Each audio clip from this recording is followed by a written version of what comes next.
2011 সালে রস আলব্রেক্ট নামের এক ব্যক্তি তৈরি করেছিল সিল্ক রোড, একটি গোপন ডার্ক ওয়েবসাইট যেখানে ড্রাগস, ভুয়া আইডি এবং আরও অনেক কিছু বিক্রি হতো বিটকয়েনের বিনিময়ে।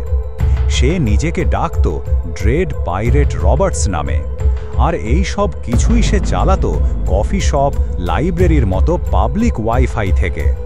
কিন্তু 13 সালে FBI তাকে খুঁজে বের করে, ধরেও ফেলে একটা লাইব্রেরির ভিতরেই।